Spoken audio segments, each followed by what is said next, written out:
عبداللہ بن عمر اور عبید اللہ بن عمر بصرہ سے گزر رہے تھے ایک جنگ سے واپسی پر، تو حاکم بصرہ نے آپ کو کچھ پیسے دیے کہ یہ مال غنیمت میں جا کے جمع کروا دینا، اور پھر خود ہی مشورہ دیا کہ عراق کے اندر فلاں فلاں چیز بہت سستی مل جاتی ہے اور حجاز میں ان چیزوں کی قیمت زیادہ ہے، تو اگر آپ ایسا کر لیں کہ یہ ان پیسوں سے خرید لیں اور جا کے مدینہ المنورہ میں فروخت کر دیں تو جو زائد پیسے آپ کمائیں گے وہ آپ کے ہوئے، اور یہی اشرفیاں جو میں نے دی ہیں آپ کو، اتنی اشرفیاں بیت المال میں جمع کروا دینا، تم نے محنت کی ہوگی، تجارت کی ہوگی، تو جتنے بچیں گے وہ آپ کے ہوں گے۔ تو انہوں نے کہا بہت اچھا، وہاں سے مال خرید لیا، مدینہ المنورہ میں آ کے بیچ دیا، جتنی اشرفیاں انہوں نے وہاں سے دی تھی بیت المال کے لیے اتنی بیت المال میں جمع کرا۔ حضرت عمر رضی اللہ تعالیٰ عنہ کو پتہ چلا، بیٹوں کو بلایا، کہا کہ سنا ہے تم نے کوئی کمائی کی ہے؟ کہا جی ہم نے تو تجارت کی اور جو مال لیا تھا اتنا مال بیت المال میں جمع کروایا ہے۔ کہا تم بیت المال کے پیسوں پر کمائی کی ہے، وہ پیسے بھی تمہیں بیت المال میں جمع کروانے پڑیں گے۔ یہ عمر ہیں رضی اللہ تعالیٰ عنہ۔ رومی شہنشاہ کی بیوی سلام بھیجتی ہے حضرت عمر رضی اللہ تعالیٰ عنہ کی اہلیہ کو، تو وہ 1 دینار ادھار لے کر کے اس کا عطر خریدتی ہیں اور شیشیوں میں ڈال کر کے ان کو بھیجتی کہ چلو ایک رواداری کا اچھا ثبوت فراہم کیا جائے۔ تو وہ واپسی پر انہی شیشیوں کے اندر قیمتی موتی بھر کے بیچتی ہیں، جواہرات بھر کے بیچتی ہیں۔ حضرت عمر رضی اللہ تعالیٰ عنہ فرماتے ہیں لاؤ یہ سارے جواہرات، سب کو فروخت کرتے ہیں، 1 دینار اس کو دیتے ہیں، باقی بیت المال میں جمع کر دیتے ہیں۔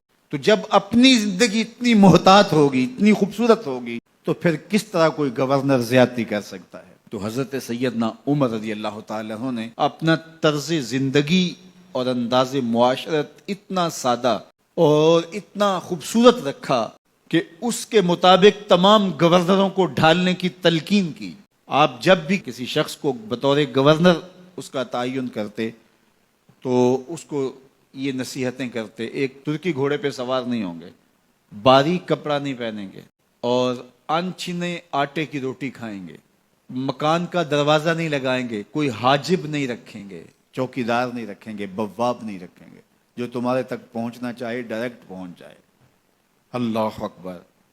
اور پھر جب کسی کو متعین کیا جاتا اس کی جائیدادیں لکھ لی جاتی ہیں کہ اس کے پاس کتنی جائیداد ہے، وہ حساب اپنے پاس رکھتے، اور جب وہ معزول ہوتا یا اس کا وقت ختم ہوتا تو آپ دیکھتے کہ اب اس کے پاس جائیداد کتنی ہے۔ اگر وہ جو پہلے آپ نے اپنے پاس ریکارڈ رکھا ہوتا اس سے جائیداد اس کی زیادہ ہوتی تو حضرت عمر بقیہ جائیداد بیت المال میں جمع کر۔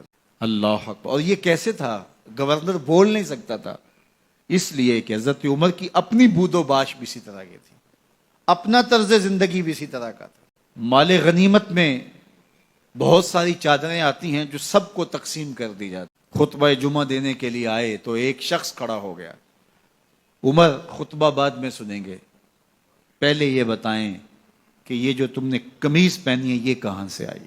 مال غنیمت کے اندر جو چادریں آئی ہیں سب کے حصے میں ایک ایک چادر آئی، آپ داراز قد ہیں، ایک چادر سے قمیض نہیں سل سکتی، تو آپ کی قمیض کہاں سے آئی؟ پہلے اس سوال کا جواب دے دیجئے پھر خطبہ سنیں گے۔ اللہ اکبر۔ آپ کے بیٹے کھڑے ہوتے ہیں، کہا ایک چادر سے میرے باپ کی قمیض نہیں بنتی تھی، میں نے اپنے حصے کی چادر بھی اپنے باپ کو پیش کی ہے۔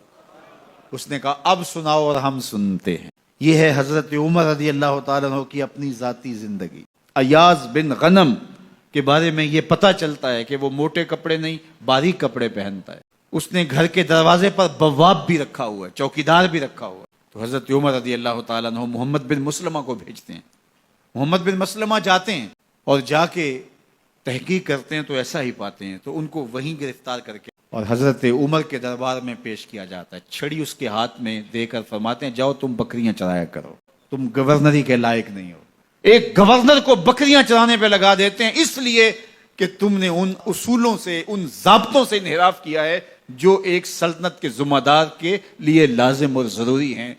دور موجود کے حکمرانوں کو، چاہے وہ عرب کے حکمران ہوں چاہے وہ عجم کے حکمران ہوں، اگر وہ اسلام کا نام لیتے ہیں تو انہیں اپنے اعمال کا جائزہ لینا ہوگا کہ ہم کھڑے کہاں ہیں۔